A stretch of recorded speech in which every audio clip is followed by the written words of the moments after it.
मुख्यमंत्री पद की रेस में खुद को बताते थे, हुड्डा साहब, सुरजेवाला साहब, सैलजा साहब को बुलाया नहीं गया। और ये बातें आई, हालांकि एक तकनीकी टीम बनाई गई है कि हम किन किन जगहों पे किन वजहों से हारे, वो रिपोर्ट सबमिट की जाएगी। लेकिन गुटों के झगड़े कांग्रेस पार्टी को नुकसान पहुंचाया है, ये बात खुलकर आई मीटिंग में सामने। तो गुटों के झगड़े से कांग्रेस को नुकसान हुआ। देखिए, मैं इसमें एक बात कहूंगा, गुट कांग्रेस में रहे हैं, आज की बात नहीं है। मेरे दादाजी कांग्रेस में थे, 60 और 70 के दशक में बड़े नेता थे, उस समय भी गुट थे, वो भी मुझे बताते थे कि गुटबाजी होती थी। तो ऐसा नहीं है। देखिए, और पार्टियां जो कार्डर बेस्ड पार्टियां हैं, उनके अलावा हमारे यहाँ नैसर्गिक या प्राकृतिक नेतृत्व होता है, ज़्यादा क्षेत्रीय नेतृत्व होता है, समाज का होता है, मुद्दों का होता है, मेहनत का होता है, कई तरीके के कांग्रेस में नेतृत्व होते हैं। और जब होते हैं, क्योंकि कार्डर बेस्ड पार्टी नहीं है, तो एक आपस में थोड़ा बहुत जद्दोजहद चलती है पार्टी में पोजीशन लेने की या जगह लेने की, अपने लोगों को सीटें दिलवाने की। ये और पार्टियों के चरित्र से हमारे पार्टी में अलग है। और हमने, हमारे नेतृत्व ने हमेशा इसको बढ़ावा भी दिया है कि अपना अपना लीडरशिप लोगों की बने। जब लीडरशिप बनती है, ज़्यादा लीडर होते, तो थोड़ा उनमें इस तरीके की खिंचाव होता है। तो हम ये नहीं कहेंगे कि कोई भी चुनाव ऐसे हुआ हो जहां सब 100% एक साथ हुए हों, लेकिन एक बैलेंस होता है। एक होता है हम अपने हित के लिए, अपने कार्यकर्ताओं के हित के लिए, अपने समर्थकों के हित के लिए लड़ें, उनके लिए जगह लें, उनको टिकट दें।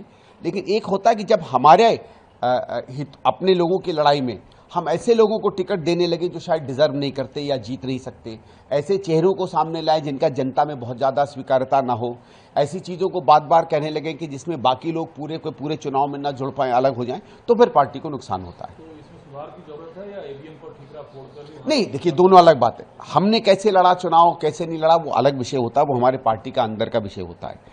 लेकिन ईवीएम पर जो सवाल उठ रहे हैं, गिनती के समय जो सवाल उठे, आधे % वोट पर इतनी ज़्यादा सीटों का अंतर हो जाना, सामान्यता तो देखिए, आप एक चीज़ देखिए, इस चुनाव में ये हुआ है कि जहाँ जहाँ कांग्रेस जीती वो ज़्यादा मतों से जीती, और जहाँ जहाँ भारतीय जनता पार्टी जीती वो कम मतों से जीती।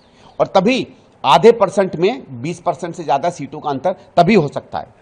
सामान्यतः ये देखा गया, अगर आप लोकसभा में देखिए या और जगहों पे देखिए, कि ज़्यादातर बीजेपी जहां जीतती थी बड़े मार्जिन से जीतती थी, और कांग्रेस या हमारे समर्थक दल जब जीतते थे तो कम मार्जिन में जीता करते थे। तो हरियाणा में ये कहानी पलट कैसे गई? और इसलिए हम लोगों को संदेह होता है, क्योंकि देखिए, ईवीएम ऐसा तो है नहीं कि कोई 5 लाख से जीत रहा है तो उसको हरवा देगा। हम लोगों का ये मानना है कि ईवीएम उस स्थिति में सामने आता है, या उसमें गड़बड़ियां उस स्थिति में सामने आती हैं जब कुछ वोटों का अंतर होता है। और गिनती में तो मैंने खुद भी देखा है कि अधिकारी गड़बड़ करते हैं, कर सकते हैं और करते हैं। तो इसीलिए ये संदेह पैदा होता है कि इस तरीके का कैसे बदलाव आ गया। और देखिए, एक और है, आप एग्जिट पोल्स को माने या ना माने, एग्जिट पोल्स में कुछ तो एक सत्य होता है।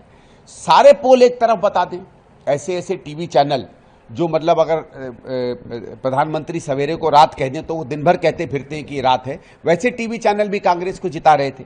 तो ये तो नहीं हो सकता है कि एग्जिट पोल की पूरी साइंस ही बिल्कुल बेकार थी। सर, रतन टाटा जो